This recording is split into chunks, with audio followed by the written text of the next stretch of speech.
नमस्कार मंडळी, कुठल्या फळामधून सगळ्यात जास्त प्रोटीन मिळतं आणि मधुमेहासाठी हे फळ वरदान ठरतं हे आपण ह्या व्हिडिओमध्ये पाहणार आहोत. तर हा खूप महत्त्वाच्या फळाबद्दल आपण आज बोलणार आहोत, जे अगदी प्रत्येक भागात सहज उपलब्ध होतं आणि त्याचे फायदे तर तुम्हाला पुढे व्हिडिओमध्ये समजणारच आहेत.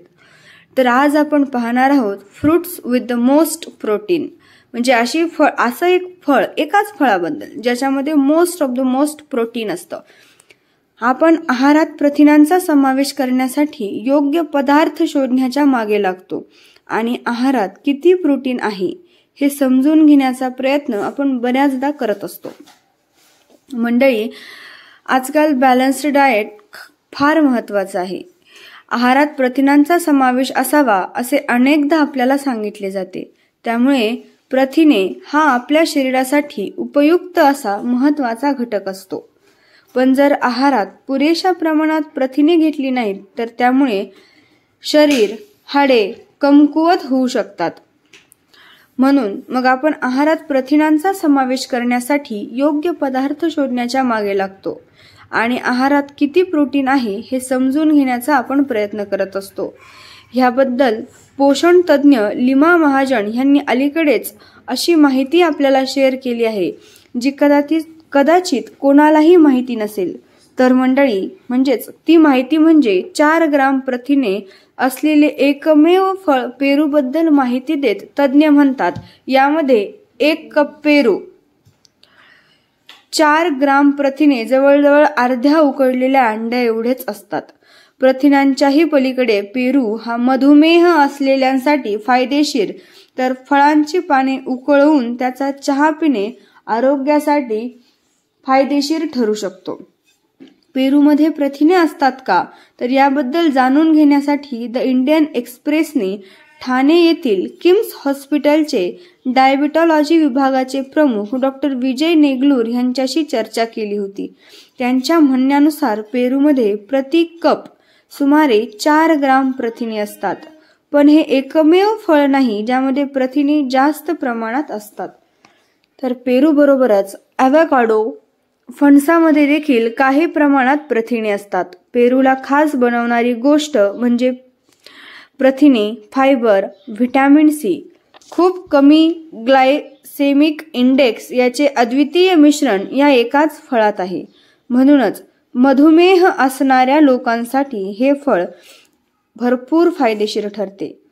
पेरू या फळात असणाऱ्या कमी ग्लायसेमिक इंडेक्स आणि लोडमुळे रक्तातील साखर हळूहळू वाढते आणि त्यातील फायबरचे प्रमाण कार्बोहायड्रेटचे शोषण देखील कमी करते, जे जेवणानंतर रक्तातील साखर वाढण्यास प्रतिबंध लावण्यास मदत करतात. या व्यतिरिक्त मंडळी, पेरूमधील अँटीऑक्सिडंट्स ऑक्सिडेटिव्ह स्ट्रेस कमी करण्यासाठी मदत करतात, जो मधुमेहाशी संबंधित अनेक समस्या निर्माण होण्यामागील एक लपलेलं कारण ठरू शकतो, असे डॉक्टर विजय नेगलूरकर म्हणत होते. मग तुम्ही काय लक्षात ठेवायचं, तर सगळ्यात पहिलं तर संयम राखणे फार महत्वाचे आहे. दिवसातून एक मध्यम आकाराचा पेरू खाल्ला तर तुमच्यासाठी फायदेशीर ठरू शकते.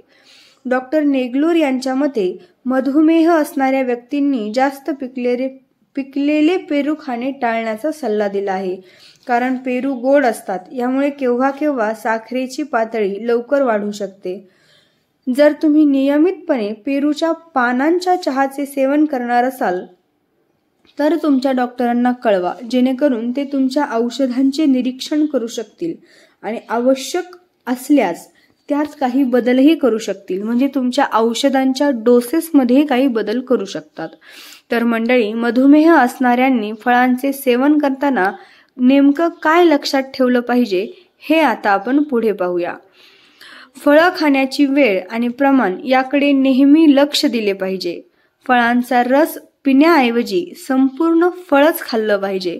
एकाच वेळी सर्व प्रकारची फळे खाण्याऐवजी फळे जेवणादरम्यान खाण्याचा प्रयत्न करा.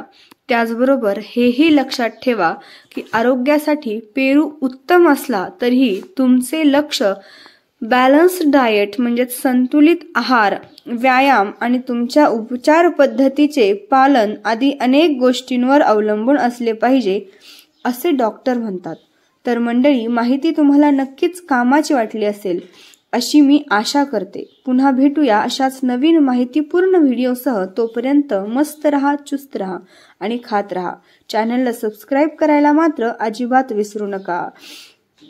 लाईक करा, शेअर करा. धन्यवाद.